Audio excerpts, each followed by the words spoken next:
Hello and welcome to another episode of We're Not Wizards. My name's Richard, I'll be your host, and it's spooky. Ooh, it's October. Which means it's Halloween, which means for an entire month, for no reason whatsoever, everybody changes their name for some reason to something spooky on Twitter. I have no idea why it happens. That does not matter because it does not happen here, because joining me tonight is a gentleman who he reached out and he got in contact, and we've been kind of speaking briefly. His name's Joost. His second name's Dantuma. He's here to talk about his game, which is called Frisboules, and we're just going to have a general natter because we've got the time, so we're going to do that. And we talk a little bit back and forward on Twitter, so it's a delight to have him on the show. Joost. It's a delight to be here. Thoroughly excited about this. Nice to finally meet you. It's weird, isn't it? It's kind of like, it's not like I'm round your house though. It's kind of like, would you call it an e-meet? You don't just hate that when people say. Well, next time you're down in London, then I'm not allowed out of the country. Get to passport. Next March I'll be getting to passport control. I'll be getting turned back. As it is. Oh, indeed. Indeed. How are you, sir? Are you well? Are you good? I'm very well, yes. I'm enjoying October. The summer continues unabated, I think. It's kind of like, it's one of those things that's like, do I take a jacket? Or do I not take a jacket? Or do I just take a heavy sweater? And you never can tell, because it's still at the point where you could be wearing a heavy sweater, which you could be regretting, because you might not have a choice garment underneath that you can take the heavy sweater off to without looking silly. So there's that horrific conundrum kind of going. It's all about layers. Layers. Small, light layers that you can easily remove without embarrassment. Dress for the occasion, but dress in layers always. Welcome to We're Not Fashion Wizards. The reason that we do this is because we've reached 200 episodes, and just like a big boulder rolling down the hill, gathering moss and houses and various woodland animals, we cannot be stopped, and so we're continuing. But in order to continue, we have to bring you the best content and guests and people and other things that we can find, which is why when Joost approached us and asked to come on the show, we said yes. Have a chat. Well, that's exactly why I approached you as well. I'm a huge fan of the cast. Oh, don't! So. I can't deal with people complimenting me. I'm a fan. Can't deal with people complimenting me. You got to say something nasty, like, you know, you got a terrible accent or something like that. Something I can deal with. And as we said, the other reason is because we don't always talk about tabletop. You know, that we talk about Kickstarter. I mean, the other day we had Kay on, and Kay was talking about cosplay. Yeah. So. Yep, very good episode. Yeah, it was. It was fun. Was a delight. Very interesting. Yeah, absolutely. And Kay will come back on, and she's going to say I'm not ever coming back on that show. But I'm trying to persuade her to in the future. Not straight away though, but maybe in the future. First of all, I mean, you listen to us because of you have a passing interest in the tabletop side of things. Yeah. Have you been interested in the hobby for quite some time? I mean, what's your kind of your history, as they would say? Well, like many people, there was the desert years in the middle where I didn't have time or friendships to indulge it. But no, I started at school, played Dungeons and Dragons, second edition, something very early doors. I was a dungeon master. I don't know if you remember the cartoon Dungeons and Dragons, yes. But I even had the swimming. I put a swimming cap on and hung cotton wool from the sides of it so that I could go, "Greetings, pupils." So you pretended to be the dungeon master then? Oh yeah. Did you go about on your knees? Happy Did you days. go about on your knees and put your shoes? Oh yeah. At your knees? Yes. So you could go about and pretend to be really, really small. I think my biggest regret is one of the first guests we ever had on. Gary Butterfield. He started talking about Dungeons and Dragons, the cartoon, and I had a blank that day, and I went, "Yeah, I kind of remember," but I totally remember the show. I remember kind of watching it. I remember it went on forever. I never. No, well, they never had a first episode because I bought them on DVD. I don't know if you remember Oh, yeah, I've still DVDs. got them. But yeah, for the kids. So I've got kids now, and obviously the first thing you do is you start forcing them to watch the programs you watched as a child. And so there was never a first episode, and there was never a last episode because they cancelled it one episode before the end. Imagine doing that. I mean, yeah, well, they had some new exec came in and hated it. See, I did the same with Thundercats. I got the entire DVD box set of Thundercats because I still think the animation on it is very, very impressive. But I think I must have dropped out because it kind of changed the format, so it was kind of completely different. And do you remember Visionaries? No. What was Visionaries? Visionaries was like a 13-episode kind of cartoon that was, I can't remember. I think it was animated. It was one of the first. It was animated in Japan, I believe, but the animation was absolutely fantastic. And it's about these kind of, you got the toys and they were little holographic, the figures, the plastic figures had little holographic breastplates on them. So when you looked at the figures, you could see like a 3D kind of model inside. I think I do remember that. And they had like... I have to admit, I'm cheating. I've got the internet on, so I'm just looking at pictures, and I think I do remember that. And it was one of these things that only lasted like 13 episodes, and then I think it got cancelled. Because I think it was around about the time where we were crossing into the place where cartoons, if they had a toy merchandise connected with them, the series being renewed was often based around the popularity of the toys that were around it, you know, like He-Man. Brush your teeth, children, at the end of every episode. Exactly. Do you know what I mean? Heroes take out the garbage in Eternia, and they use Fast Max bin bags to put their garbage in, kind of thing. You know, there's like He-Man's face on the side, and of course they've just redone She-Ra, so they've brought her out to an entire generation. So it'll be interesting to see how that kind of goes. Yeah, but Dungeons and Dragons, really like the cartoon. I think towards the end they started to kind of turn Venger into some kind of misunderstood bad guy? Yeah. Well, I think he is Dungeon Master's son. He's, if I remember rightly, right. he's his estranged son. I didn't know that. It's very exciting. I did not know that. There you go. So there is a recording on YouTube where they got most of the actors back together just to do the audio, just for that last episode, because they only missed one episode, and the last episode they all get the chance to go home, and Venger helps them. I reckon there's they probably had the scripts and all that anyway. If it was a couple of weeks out, they probably, it would have taken a while to record these things, so they probably had the scripts lying about for ages. But oh my word, that means they had the scripts.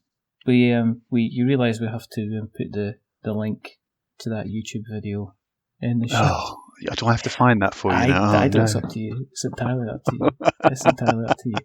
I don't know if everybody really wants to hear that. I don't know if will there be somebody out there that'll be kind of delighted about kind of finding it and realising that was the end. Because I remember being very happy about that cartoon, but oddly feeling dissatisfied, and maybe was because there was never ever a last episode. But I guess that's how the BBC used to run it. You know, they just replay it again and again and again and again because they'd bought the rights to kind of show it. So you're out in the wilderness, staying away from the tabletop. I take it you're doing more exciting things with yourself. Yeah, well, falling in love multiple times. Yep. Crying multiple times. The usual adolescent stuff. Yeah. So it all kind of went by the wayside. I don't even really play computer games very much, but my kids playing computer games kind of showed me the light and tried to bring them back into social behaviour. So I started buying some games, and then I got addicted, and even today I bought... What did I buy today? I bought Magic Maze today. Yes. And I pretend it's for them, but I just go, I wonder if the kids will like this one, and so I've ordered that one. Gloomhaven. But I bought over 100. So this has started a couple of years ago, maybe 3 ish years ago, and I've got well over 100 board games now, of which I would say 10 or 20 haven't been played. I take some out to take photos to put on Instagram, and force the kids to sit in the background trying to look happy. I bet they must like that. It's like, Dad, I want to be on my tablet. You're not allowed to play Crossy Road on your tablet. Get over here, let's look happy. Let's not pretend that electronics exist at all. Get ready for your Instagram picture. What filter do you think I should use? You know, how many reblogs and likes do you think we'll get of this little bad boy? Magic Maze. Have you read the rules for Magic Maze? Well, I haven't got the game yet. I saw online reviews from certain American celebrity. All right. And he really liked it. So, you read the? Am I allowed to mention your competition here? I mean, there's no competition. I don't think anybody would like to put themselves alongside us and mention they're connected to us in any way, shape, or form. I don't think there's anyone. You don't feel challenged. I don't think there's anyone that's going to try and be like us. Oh my word! If I met them, I'd probably give them a good cuddle in the corridor and say, "There, it's okay. You'll get round to it." You know, who was it you saw? Oh, it was Tim Bussell. I hate him. Tom Bussell. I just said Tim. Tom. Yeah. How dare he? Traitor. With his disgusting opinions about the end of board game shops. He got in trouble for that. He seemed to have a run of kind of opening his mouth to change feet. Poor Tom. He wasn't able to do anything right for a while. Well, he kind of has a point, I suspect. Cafes, I think, still have. But I've seen a couple of cafes try to open, but then people go in there and they don't spend any money, so then they all go under. Yeah, I heard a couple. There was one in Preston that went under quite recently. I think there's a couple I heard that just closed their doors quite recently, and I think it's while we like to think, I guess, the tabletop hobby's growing and it's worth so many millions, I guess that's very localised and it can be quite online-ish, I guess. And I guess for a cafe... Where's the long tail? Yeah, you need kind of passing trade, don't you? You need people kind of interested. Interesting thing about Magic Maze is your kids are going to love it because you're not allowed to talk. I think that might be one of the reasons why I went for it. It was cooperative, so I just thought I'd give that another go. I loved the Forbidden Island, Forbidden Desert. That worked well with them. I haven't got the new one, Forbidden Rocket? Sky, I think it's called. And it's the one where you build the rocket. It's got like a nice little circuit thing you've got to kind of put together, and then when you do it, the rocket doesn't blast off, it just sits there. It lights up a bit. Disappointingly. Makes that nee noise you used to get when you used to get really old stuff with batteries that was meant to be electronic and exciting. That was a big disappointment. I remember the Millennium Falcon, the electronic edition of that, and try to fire laser guns, and it just went beep, beep. I was like, Millennium Falcon never made noises like that. So your venture into the hobby is more being a case of now as opposed to kind of previously then, yeah? And this is, I think, you'll see, well, the games that I gravitate towards theoretically are to entertain non-gamers, so I'm definitely at the lighter end of the market. Although, I have a hankering for things like Gloomhaven, but I really don't think I'll ever be able to get them out. I think me and Colin had discussions about Gloomhaven, and he got it. He backed the latest version of it, and then he's played the first scenario kind of 3 times, and he's never been able to get forward because that's a commitment type thing. And I know people that either they say, right, okay, today we're playing Gloomhaven from midnight through to midnight. Because I think this week, exactly. This week, it's October. This week I've been mostly eating Tara Masalata. Anyway, and if you get that, then congratulations. But it's like Gloomhaven's one of these things. Interestingly enough, game I've been playing mostly recently has been Root, because very easy to get into. Is it? Is it okay? Yeah. I don't think. I'll put it on my list. Yeah, it's probably going to be quite difficult to get hold of, but we've played it. I think it's the first game because normally at the club. I don't know about yourself, but normally I try to get a game that's kind of quite easy to learn, or try and get a game that's learned as much as possible, and then I get to the club, and then I've forgotten everything that Rodney Smith said to me, and then I have to sit there for an hour and a half going through the rulebook again. But do you? And then it's home time. Exactly, and then you get half a session played. So, Roots seems to be, apart from maybe, as with all things, some kind of interpretation of the rules.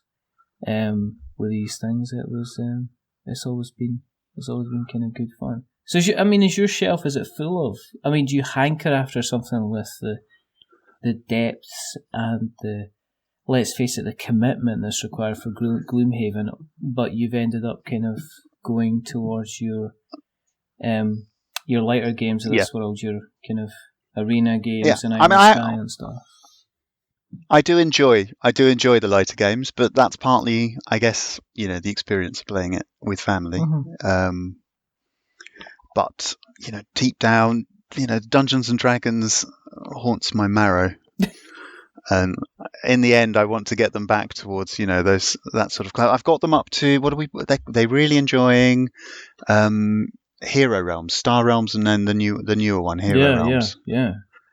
And we've just bought the campaign, which we haven't opened yet, but which arrived the other day. So I'm hoping that easy steps will get them into these things, but it's difficult because they're just on their bloody machines, watching YouTube videos of other people playing computer games. Oh my word, yeah. What's his name? Stampy Longhead. Yeah, well, they're getting older now, the kids. So he's old hat. They're what, 11 and 13. Oh, right, so they are past their Stampy. No, I mean, to put it to one side, Stampy, I think he was amazing. He's a really, really nice guy, and I've got nothing against him at all because he has managed to take, let's face it, playing Super Mario Odyssey or Skylanders, and he's managed to make a career out of doing that, and he's obviously making some money, and he sounds like he's having a hell of a good time. He sounds like a perpetually happy chap. But then you get that borderline stuff. What do your kids kind of check out on YouTube now? I try and stay away from what they're watching as much as possible. They're beginning. They're touching on the Fortnite stuff. I know, but there's all sorts of games. I don't know. I can't remember what they're playing. And what they're watching. My only worry is that when my 5-year-old's watching YouTube, it's like he's only one algorithm away from stepping into something that he shouldn't be watching. I know that's the worry, because YouTube does spiral out of control, doesn't it? Yeah. Well, if you don't manage it, and you can't put the safety filters on because they stop everything. You can't watch anything at all. I know. No, I found out recently he discovered a channel, where the guy was doing the stunts. He was doing different stunts from different films. He was like, "Oh, here's the stunts from Spider-Man: Homecoming," and he was in like one of these ball pit arenas you have, the ones with the trampolines and everything. So he's doing like the stunts over the horses and into the sponge pits, and he's doing a fantastic job kind of copying everything that's happening. And then he hurt himself and he dropped the F-bomb. And I was like, oh, well, I can't, my son can't possibly watch this anymore. Wow. But it was just a one-off. Up until then, everything had been fantastic. I'd been like, well, here's the stunts of Black Panther, and you're just like, you're actually impressed. He's doing kind of like all this free running and stuff like that, and it's impressive. And then he just drops one swear word, and it's like, well, I can't possibly let you kind of watch that anymore. But do you not try and put them onto the YouTube kind of playthrough videos for board games then? Have you tried to kind of go down that line? If I get too aggressive with what I decide they watch, they're only going to rebel harder. The softly approach is working. Just the fact that all the DVD collection has disappeared and been replaced by board games, and there's board games on every shelf and on every book and covering almost every loose surface now. I just think it's gonna, by osmosis, they'll get it. They'll get into it. It's do you know what? In all fairness, it's happened to us. kind of recently, only because we sat down one day and we went, well, if he's not watching kind of maybe something on YouTube on his tablet, then he's watching something on Netflix, or he's playing the Nintendo Switch. And I was like, we need to do something where he's just sitting there himself, interacting with no one except himself, and he's just being fed this information without the brain side of stuff. So we got him into, he started playing Pokemon, which people will scream out and say, that's terrible, it's Pokemon, you can't do it Pokemon, it's a start, because it's me and him. And we did it today, sitting across from each other, kind of playing. I had that with Skylanders and our kids, and it became more social. And nowadays, I mean, even with Fortnite, they're not as antisocial as the games were even 5 years ago, right? No, I mean, my only thing with Fortnite is there doesn't seem to be, because it's this one against everybody kind of thing. I don't know. I don't get Fortnite. I don't understand it. No, I think you can form gangs. So you can, if you're online chatting with your friends over your headphones, you can form a group and then go against other people. You can turn it into anything you like, really. Yeah. I just scare me. I mean, you got. Yeah. Don't know. But you're not in the same room. But then that's the thing that I like with board games. Well, a glass of wine or a beer. But they're not ready for that yet. I think, what we've done is we played Escape from Atlantis together. We played Rampage, which is now called Terror in Meeple City together. We've played versions of Catacombs, the dexterity game. So we've played that all together. So, but everybody gets involved and everybody's playing together, and the screen's off to one side and not even the telly's on in the background, and it's kind of fantastic. So today we played, and what I'll do is I'll take maybe one of the more complicated games that looks fantastic and looks nice and shiny, but we'll trim out all of the complicated kind of rules, I guess. Yeah, I was thinking. Yeah. I mean, we've done. You've got all those dexterity games, and we love playing In a Bind. What's it called now? Yogi by Bez. Yes. Yeah. So I've got a signed copy. She signed that for me. Very nice. And we play that. We take that on holiday, and you end up seeing friends somewhere on a holiday. And then their kids don't know what to do because nobody's brought anything for the kids to do, and everybody's banned them from their computer games. Exactly. And I just get that out, and they're so happy. I know, and I think that's important because it kind of reminds you. I mean, this is ridiculous, but if you're looking back to when you and me were growing up, you always had something to do. You'd take an activity book with you or something, or you would just run about. Yep. You'd run about and you would play you'd play games, you'd make up games and stuff like that. You wouldn't necessarily... It sounds terrible. It sounds like I'm filling myself with rose-tinted nostalgia, but I guess, you give us like a couple of empty toilet roll holders in a cardboard box. We're building a car, Joost. We're building luxury. Is that a cardboard box? 2 cardboard boxes. Well, we had string as well. What? Rail string? Yo, we're lucky. I just feel everybody's going to be what? we used to get up half an hour before we go to bed.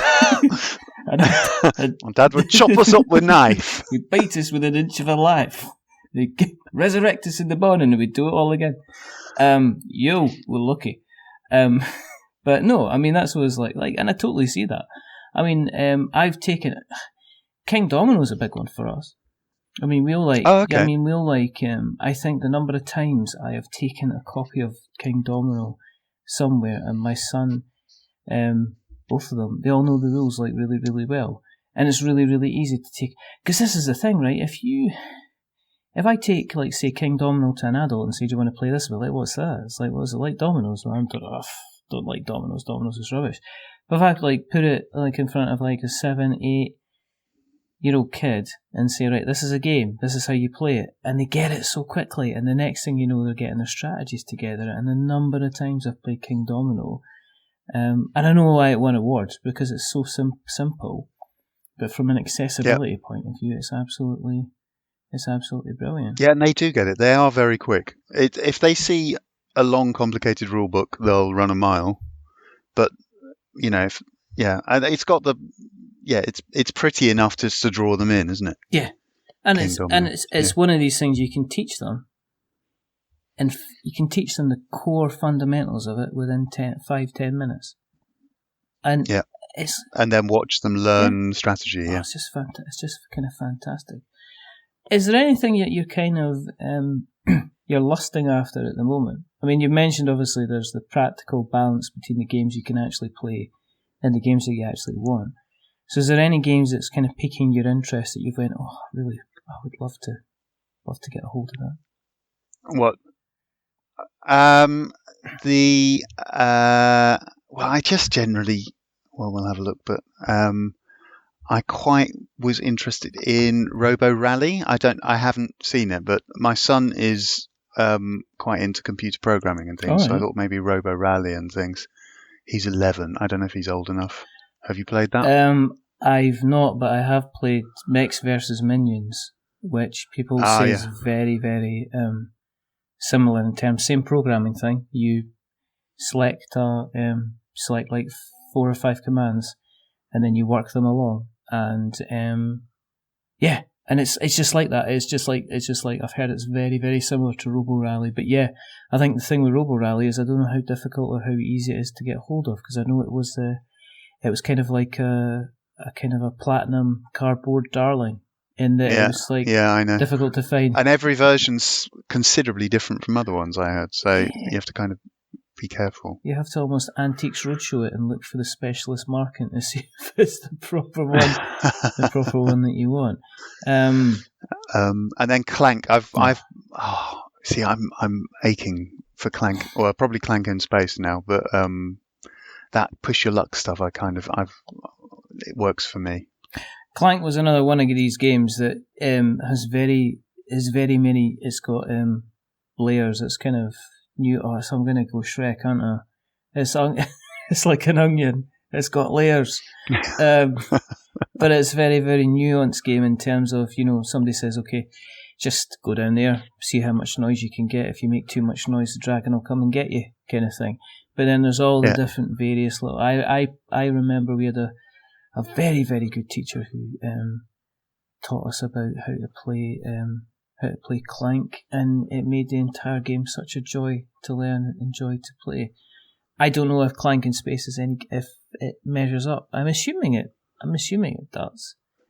I mean, I've heard that it's similar with a couple of bits ironed out, so I don't know, but maybe for Christmas we'll see. Yeah. As an aside, because you are a parent, because we're both obviously parents, is the cost of board games, does that kind of put you off as well, when you kind of weigh up the cost of a board game next to maybe the cost of, say, them getting a pack on Fortnite or something like that? Is that to you becoming a bit more of an issue in terms of? I think I've noticed it on Kickstarter, but I'm wondering if it's because it's the hobby market that people are aiming at, and people are less price sensitive. Yeah. And I've been very careful when we get around on Frisboules, because I'm not aiming at that market particularly. I'm aiming at people who don't buy games normally. So I'm comparing my game to a bottle of wine in a restaurant, or a round of drinks, or things like that. And that market, they're scared if anything is over £20, and you're like, well, you go to the cinema and it's 50-60. Tell me about it. But they don't draw those comparisons, do they? So that's difficult. And then I'm watching the hobby market. I backed a few games. I even backed because it's a year ago when I backed it. Monster Slaughter. Do you remember Monster Slaughter was on? I backed that because I'm a horror fan, and you play the side of the horror families trying to kill the idiots in the cabin. Now that was $75, but nowadays you're just seeing these games and they're all $100 plus, aren't they? So and with the exchange rate, and the miniatures look pretty. So as I say, I'm addicted, and I've pared back a little bit from what what I have been doing. I think you're totally right. Because otherwise, you can spend £30. You buy a board game a week easily, and that gets very expensive. And you can back technically, you can easily back 2 or 3 a day. I mean, and they're not. I mean, and they're just. I kind of like being a member of so many board game groups, and all I get all the time is, look, this one's coming out. Look, this one's coming out, or this has been out, or look at this, kind of back this, and I've actually had to kind of be very, very selective, and almost kind of think, do I need another nice looking miniatures game in my life? Because I was thinking about, was it Dark Souls? And my mate Steve, he says, "Oh, you got Dark Souls?" He says, "Yeah." He says, "Well, the all the expansions have turned up at XYZ Games or whatever," and I was like, "Oh right, okay." So I didn't have to go to all the trouble of putting in a maxi huge pledge, because I could have just held off and picked and chose what I wanted at the time. So it's a bit of a, it's just, especially Kickstarter, kind of pay for now something that I might not be getting for a year. It's difficult. It's just the cost. Yeah, I think some of your guests have said this before. You might have been you actually. If it's a year before it's arrived, then you kind of forgotten about it, and the reason why you bought it is kind of forgotten. And something arrives, and you're like, what is this again? Can't remember. Why did I like this? And then the other thing with Kickstarter as well, and I think this is going to become more and more with you getting more games on the Kickstarter market, is that an idea which was relatively new, new, interesting, exciting, by the time that Kickstarter turns up, somebody might have potentially been able to do that. Do something different, do something kind of similar, do something that was a bit more exciting. I think that's kind of what happened with Root to me. It's kind of taking me down a completely different kind of market. I got Root, and somebody says, "Oh, that's just a war game with woodland animals." And I was like, "No, it's not." And he says, "Yeah."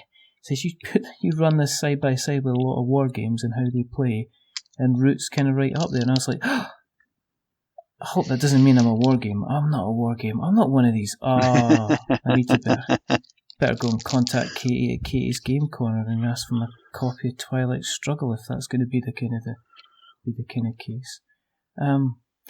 But how do you go from, for yourself? I mean, obviously, busy life. You got a job. You got to put a roof over the head, bread on the table, keep the kids happy, and everything like that. How do you then go into the kind of the creation side of things? When did you kind of sit down and think, actually, I like this enough, I think I'm going to try and make something. I'm going to try and create something myself. I mean, how did that come into its own? Well,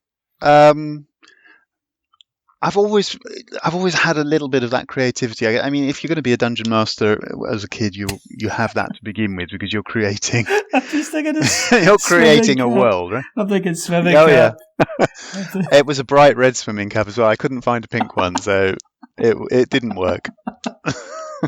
Where's Santa going? He's swimming. What happened to the rest of his legs? They fell off. But when it came to the kids, one of the first games we got was Munchkin. Yeah. And I like Munchkin. It's fine. It's good. They really liked it. Mm-hmm.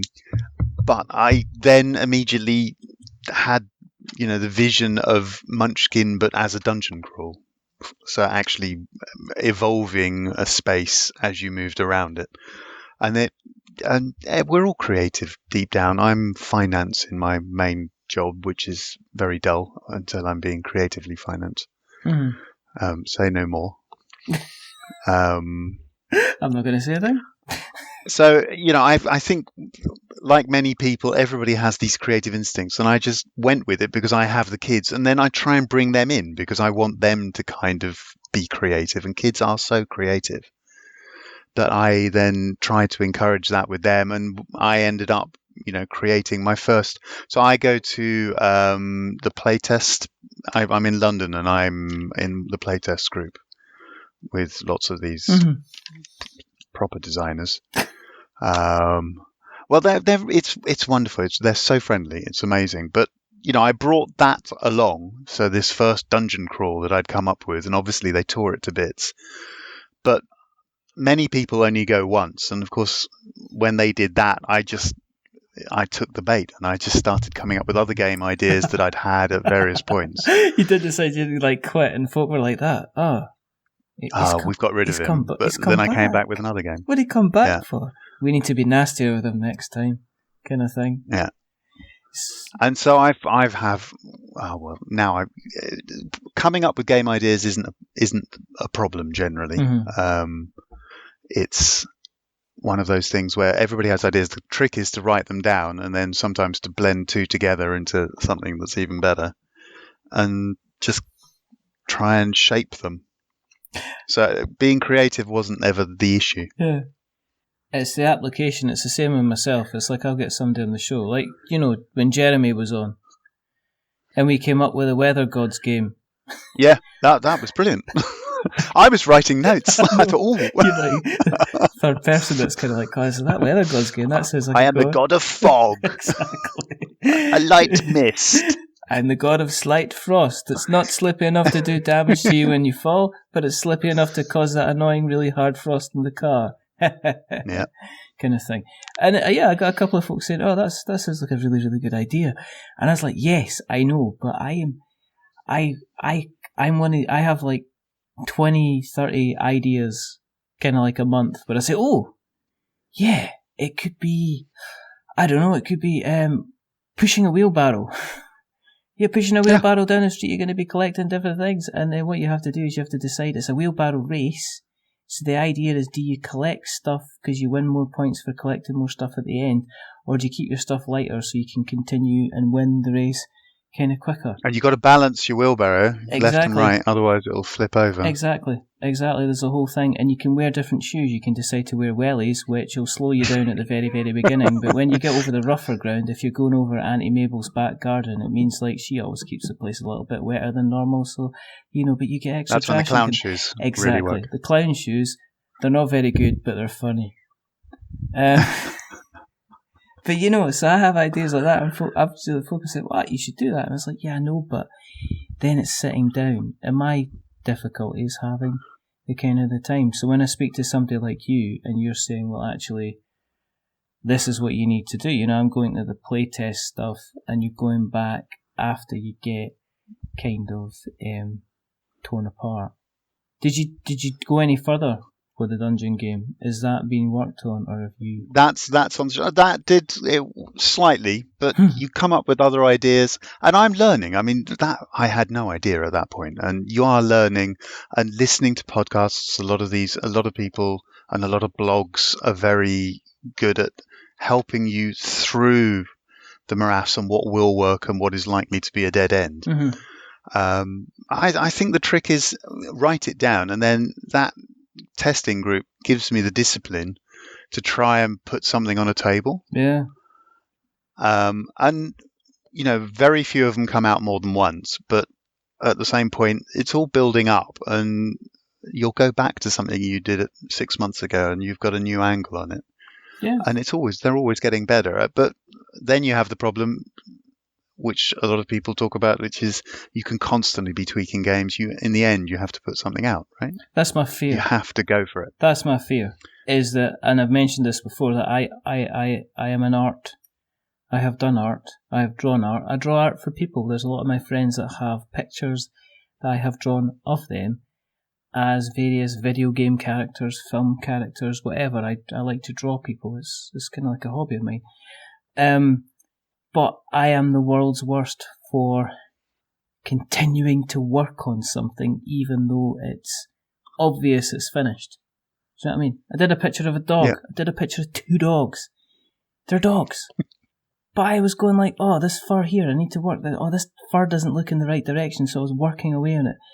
Far beyond what I should have been doing. Far beyond should have been doing. And my fear about doing a game is that I start something and you'll never ever really see the final result, because I'll take playtesting and I'll take it away and I'll keep tweaking forever and ever and ever and ever. And you'll never get 2 playtesters to agree either. So no, I know.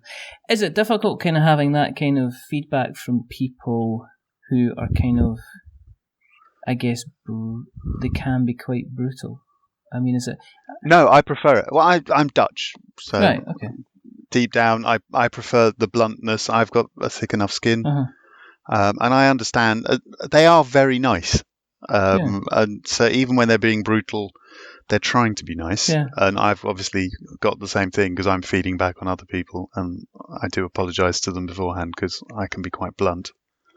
But if you're not going to be honest with them, then they'll never have, or I won't ever have a game that's going to get anywhere.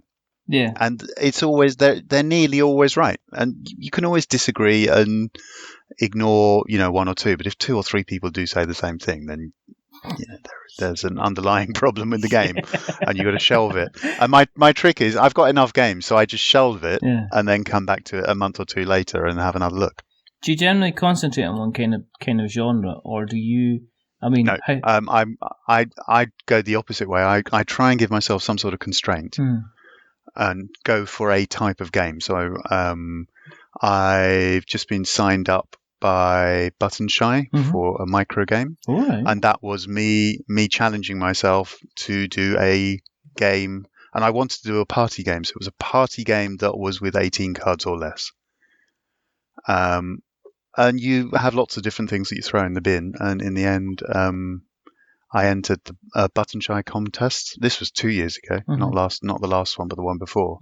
And it didn't win, but Jason Dagmeyer contacted me afterwards and said he really liked the game, and then we've worked on it. We've brought it down to 9 cards for a party game. That's amazing.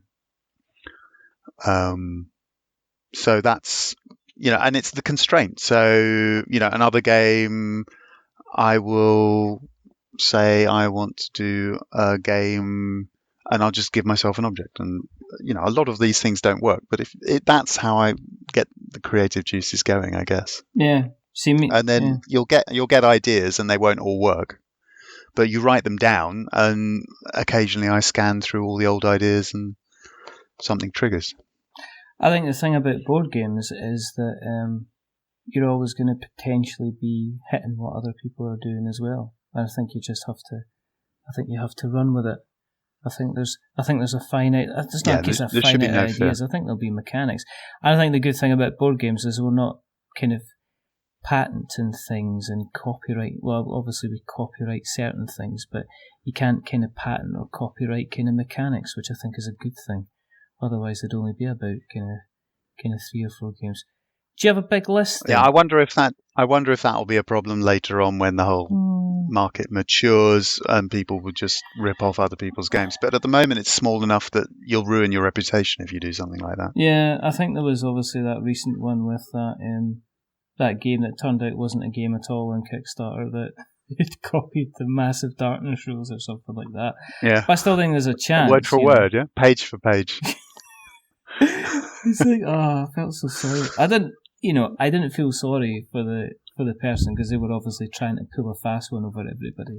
Yeah. But I think you have to admire the absolute stupidity of obviously that stumbled into a hobby where there are going to always be people who are going to. You put a rule book out there, and there are going to be people who are going to be straight into that rule book to check everything because they're just they're just double checking to see, is this a game that I kind of want to play? Is this a game that I kind of want to get involved in? What's your list looking at the moment then for your kind of your development list? Have you got how many games would you say you've got on the go? Is it 10? Is it 20? I've probably got 10 constantly going. I've shelved so many ideas recently because I've been trying to focus, because that's the problem. If you have a new idea, that's the new shiny toy, and then you play with that rather than developing some of the old ones. So I've deliberately been trying to avoid things. But I have, at least 10 games. I've got an island earthquake game. I have a racing car ruler game. I have 4 or 5 card games. There's too many. And the trick is to focus because it's shiny. There's this island. Yes. So this island, I came up with an island earthquake game and I knew I shouldn't look at it. And I've actually built an entire prototype out of cardboard and printed out covers and spent ages cutting with scissors and things like that. And then I've put that to one side, and I haven't touched it since I've finished building it, because otherwise I'd never get anything else done. Yeah. And then you've got... And that's Yeah. that's the thing with this game, that I now have this Frisboules. I had an ambition January the 1st. I said by the end of this year, I want to have had one Kickstarter and one game published. So, and that's, in the end, you have to have that focus, and the other things will come. Is it important, do you think, to kind of break your Kickstarter? I was going to say duck. It is to me, And I mean, you use up some favors. I mean, many of the copies. I mean, it's a small Kickstarter. I think I've sold. I'm aiming to sell 100, and I think I've sold 90, something like 90. Mm-hmm. So I'm nearly there, and hopefully by the time this goes out, I'll be past 100%. But those are, a lot of those are playtesters, because I took it to the park, and the playtesters I have are members of the public, because that's the market I'm going for. So I took it to the park and got families to play and things like that. And then I said, if you like it, send me your email address. And then amazingly, lots of these people, I think, well, I'm not 100% sure, have then backed me. I'll find out when I find out who they are. Because at the moment, on Kickstarter, if they sign in as a guest, you don't know any details. Yeah. Yeah. And a lot of them have bought 2, which is the other. I think I'm averaging 1.5 per buyer. So they obviously really liked it. That's amazing. But then I think, as we said, we talked about this when we spoke with Chandler from Crowdogs, and he was saying that generally tabletop's unusual because it seems to be the only place where you get kind of people being repeat backers, in the tabletop space, And also, which I've seen as well on Kickstarter with the tabletop stuff, if you haven't sold 100% in the first couple of days, you're in all sorts of trouble. Yeah. And I'm not seeing that with mine. I mean, I got 50% after 3 days, but I'm still climbing, and I'm now 11, 12 days in. I'm a couple of weeks in, and I'm not at 100%, but I'm confident I'll get there, because it's still, just marching on. And a lot of people don't understand. They're like, oh, well, if it finishes on, in October, 23rd, then, I'll just wait till closer to then. Payday's coming. I'll wait till then. And they don't have that same. I'm trying to, because I've said, if I don't get a decent amount quickly, then you haven't got the momentum. But I'm not really suffering from that. And I think it's a different market that I'm looking at. Yeah. Yes, I think it's a steady. I think tabletop seems to be the only place where, and I've seen this continuously, and I'm going to go into it very quickly, but just, you're not funded within the first 48 hours, you're in a lot of trouble, boys. And then the part of me is like saying, but I've seen a lot of campaigns that have steadily funded up until kind of like the last minute. I mean, the most recent one was, I'm just trying to think, was it Dice Summoners? Who, do you know what? I went on record and I think I said in my preview, when I played the game, I was like, I really, really like this game. But then when I met them, I really, really liked the people, which made me kind of go, I really, really hope they fund. And they have funded, but they've actually been one of these guys that they've just slow and steady kind of won the race. They've not had they had the flourish at the beginning, and then they're kind of steady along. And I must admit, there was part of me that was kind of like, I really, really hope. I really, really hope they fund. And then they have. And now it's all of a sudden taken a massive jump. But, I mean, normally you'd be like, well, I'm looking at, who else have we looked at? The Stonebound Saga, and that was the expansion. They're doing an expansion to it. So it's not the main game, but they're selling an expansion. So at the beginning they were kind of like, people again were saying, well, why isn't this funded? And I remember Martin Poole actually bringing it up and saying, this game looks fantastic, why hasn't it funded? And I was like, I kind of said, well, does it really matter if it doesn't fund within the first 48 hours? Is this where we kind of are? Because does it not end you people having like a lower target? And I've said this so many times before. But they are basically, they're about $1,000 away from funding, so they're definitely going to fund. The thing's going to get made and people are going to get it in their hands. But there's always ones that are kind of confusing. Frisboules doesn't seem confusing at all, It seems very, I very... couldn't make anything simpler, really. I don't know. I kind of looked at it and I went, I've seen this, and then I went, I haven't seen it. This is easy. From what? Okay, I would ask you to explain it, but I think if I explained it, and if I explain it wrong, I shouldn't be able to explain it wrong. But it is. Then I have a problem. Well, I'm not very clever. Anyway, so me not being able to explain something correctly is hardly a measurement of whether or not something is explainable in the first place. Let's be perfectly honest about this, Your Honour. The Frisboules is essentially, it's discs. It's kind of discs which are about 3.5, 4 inches across. And what you do is, you've got one that's marked Jack, and that's not because it's like a collection of boys and girls' names. And it's, you throw the Jack out, and then the idea is that you've got to get closest to the Jack by throwing other discs at the Jack. Except there's 2 Jacks, I believe. You put them out. And the team, you've got 2 different teams, and they try and get closest to the Jacks, and then if not, you've got little extra additional bits, like you switch colours round, so if somebody hits a switch colour disc, all the teams all of a sudden are hitting for the similar colours. The idea is you set it up in a park, you set it up in a place where you've got maybe about 8 to 10 feet of space, and then you've got something that you just chuck at, you've got little discs that you chuck at other discs, and whoever gets closest to the discs kind of wins. And it's that kind of simple.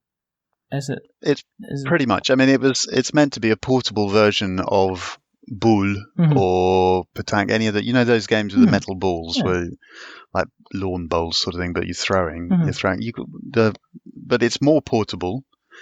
So to do that, I made discs rather than balls. And then as soon as you have discs, you can have one side for each color. So if it lands your color up, then that counts for you. And then, because I've got discs, you can write an extra rule on each one. So that's the twist that makes it fun for the families, is you pick up a disc and it says, throw this while pretending to be a pirate, throw this standing on one leg, hop, jump, pretend to be a zombie, you've come back from the dead to throw this disc, be a robot, things like that. So every disc has its own little silly bit of acting that, the kids just, that's what really works. And I took it on holiday just because originally I took it on holiday just for us. I made it for the family, and all these families other people on the holiday would always, kind of gravitate towards us. Their kids would kind of start staring at us from the side, and then you'd say you can play if your parents sign these permission slips and things. Really, you had to get people's? No, not on those. But I haven't. There hasn't been a single family that's let me take some photos of their kids playing. At all. Yeah, exactly. You can imagine that. Oh my word, that's a whole different type of. Oh dear. But you can imagine it's like, I don't you take photos if you want, but don't take photos of my game, otherwise I'll chase you down the beach, kind of thing. So. And that's why. And then because of that, it's got that kind of gravitational pull to other families and to kids. And then when I was talking to my family as to which of the games I should try and go for Kickstarter this year, that was the one they said had the most appeal. Now that's ended up me marketing it through play and through, just bringing it out there, because I don't think people entirely get it, and I haven't got the following or anything online. That'll come one day. But that's been the buyers for this. So it's people who have played the game and have experienced the game, and so it's been gratifying when they then buy more than one copy. I've been trying to sell it for Christmas, because originally I wanted to do it in May, but I was never going to get it produced in time. So I already have some copies on me now. I've already been manufacturing, because that's the other thing with this market is, as you've been saying, they're not willing to wait a year at all. They're surprised if they have to wait a month, and I'm trying to now say you'll get it in time for Christmas. Yeah, which is what they kind of want. Yeah, I can't imagine somebody that's really not aware of how Kickstarter works. I'll get it in a year. Well, you're going to be going on holiday with my money or something like that. You're going to just imagine the kind of the conversation that's going to kind of kind of come out. Yeah, kind of come out with that. if you tell them you haven't even started manufacturing it, then they glaze over. So I've been already manufacturing. I mean, I've said I'm limiting, on the teeny chance that it ever took off. This is a prototype, first edition sort of thing. So I'm only going to make an amount that I feel comfortable selling. But I've already had 100 delivered, so that's why I made the minimum commitment of 100, and then the rest I can get in by the end of October, so I can get it to people by. So what are by the end of November. Discs? Are the discs plastic or are they rubber or? They're a wooden core, and then so I found a manufacturer of beer mats, so posh beer mats, so leather coasters sort of thing, and it's not real leather; it's fake leather. Yeah. And it's that sort of material, and then they've coated the edges in a plastic so it's waterproof, and then they've embossed it with gold embossments. That's so amazing. Why? Yeah, I looked at laser printing on because my prototypes were all wood. Yeah. And then I looked at laser printing, it's just too expensive, and I'm aiming at a mass market, so I said I really didn't want it to be more than £30. It's 33, and then it would retail at 40, I guess, if I ever managed to. I'm making a loss on these, but if I ever manage to get it to take off and you start getting a few thousand copies, then obviously the production costs come down. Yeah. But I'm standing here because I stand when I record, like I do when I salute. I now have a vision. Yeah. You don't have. Do you know what I was saying? Was it when I see it? Do you know I told you I was recording? I recorded with Gabe Barrett, and Gabe has his camera on. Now the way my setup is that my recording PC is actually on the shelf below me. My mic is in my games cupboard, so the mic is on the game and it's on a shelf in my games cupboard, which is about me height. And there's a bit of carpet that I hang on the door opposite the microphone to kind of get rid of all the noise, which people don't want. Yeah, I've got all sorts of stuff hanging off doors in there. But the PC is on the shelf below, so if I got the camera on, you ain't going to see pictures of my face. I'm just saying, just saying that. That's all. Just saying. But anyway, no. But that's kind of this is kind of exciting because. It's obviously it's I'm looking at the campaign, and the campaign, I mean, it's going to get funded. I mean, this is definitely something that's going to be happening. And you're saying you're retailing it for like £33 will kind of get you in the door. And I know of a lot of kids' games that they're going about that price anyway. I mean, depending unless you get the I guess the cheap version of Guess Who. Who is it? Kind of thing. Do you know what I mean? That kind of thing. Yeah. Donkey Roo. All these kind of things. Line Up 4. All those amazing kind of games which are about £10. To get a kind of like a decent kids game, you are looking round about that price point anyway, especially for stuff that they could play kind of outside and kind of take on holidays and things like that. Yeah. And I wanted it to be robust enough that it can deal with a few years of holidays and being chucked about and things. It's kind of exciting. It's kind of exciting. You still got 17 days to go. You're almost trickling into. Yeah, I'm doing a couple of live events. I mean, I might do a live event on Kickstarter. I don't really know how that works. How do you get people to watch a live event on Kickstarter? I don't know. I'm just going to do it. I'm going to go in the park this weekend and play again. I've got some chits with the advert on so that they can pick it up afterwards. I just want you to see. I'd like to see you live throwing it about. We want to see what kind of horror story would ensue. But you'd have to do the thing where you spin around in a circle, and then there's a dizzy one that you have to dance in a way that the opposition give you a style of dancing and all sorts of things like that. It was original. Also, I mean, this is an expansion, I guess. Is drinking games are thrown in and things like that. Not in this version. There are no drinking discs. But finish your drink, have a beer, things like that. Ages 4 and up. Rule number 1: hand out copious amounts of vodka to all players. Yeah. You just imagine that. Everybody take a shot. Everybody take a shot. Just see the things now. My 7-year-old and 9-year-old went and took apart a local bus stop with your toy. Yes. Are you in the situation though where is it kind of like if you then move into the tabletop space? And what I mean by this is you're saying your audience at the moment are predominantly people who seem to be kind of like first time on Kickstarter. It's not your normal demographic for this type of game. When you are going down the next line into the next project, is this going to make it kind of almost like you might potentially be kind of starting again as the kind of audience that's going to back Frisboules might not be the audience which is going to back your kind of like your dungeon crawler game or your next potential project?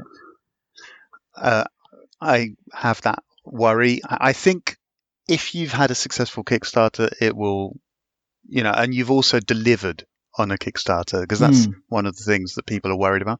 If you've done it before, you're getting a reputation for being a solid supplier of whatever it is that you're supplying, and then finding the specific market. I think people do their research now on Kickstarter, and they try and see if you're going to give shoddy goods, or you're not going to deliver, or you're going to take years. And if I can show that I'm not like that in a slightly different market, I still think that will transfer over. I'm hoping anyway. I don't know any more than a lot of people. I'm not marketing.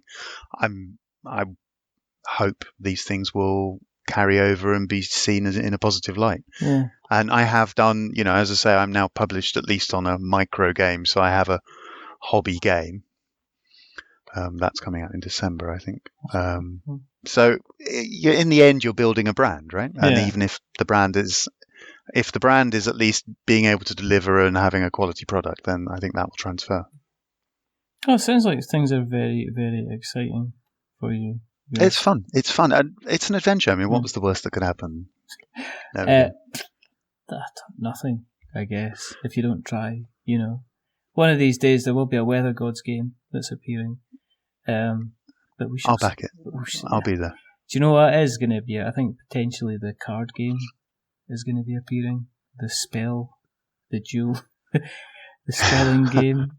Yeah, dual purpose is going to potentially be a thing. Which is a strange thing to do. But we shall see.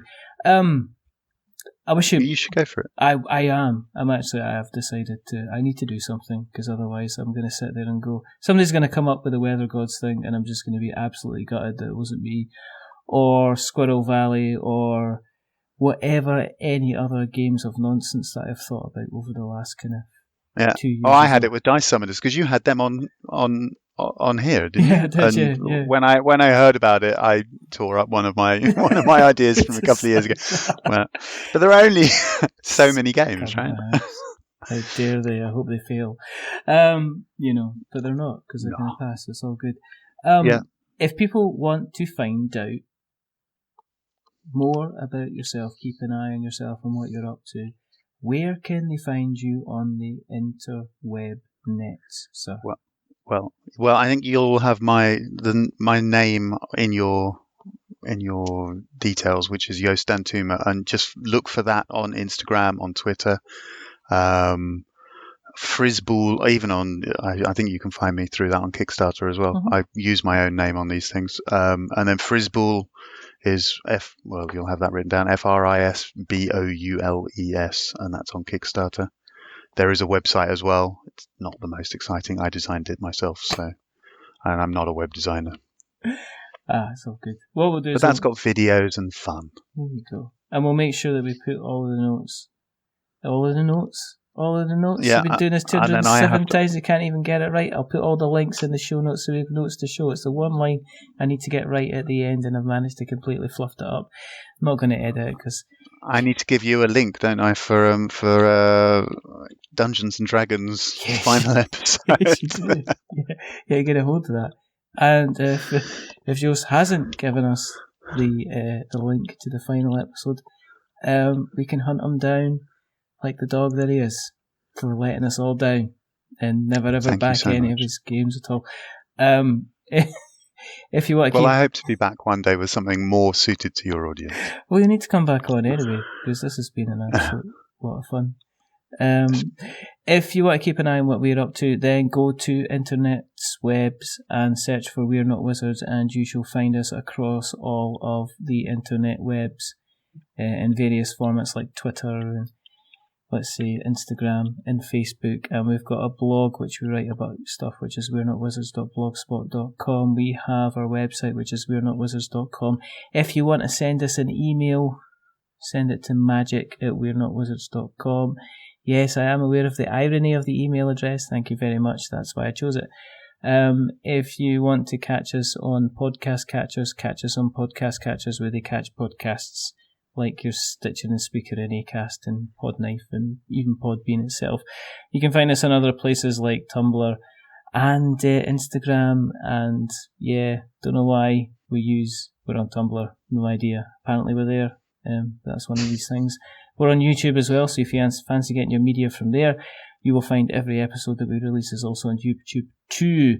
If you like us very, very much, consider going to the behemoth that is Apple Podcasts. And should we give you 10 stars? No, because if you give us 10 stars, it makes us big-headed. But don't give us 1 star, because it makes us cry. Give us 5, because it's in the middle. It's a little bit average, and we're just a little bit average.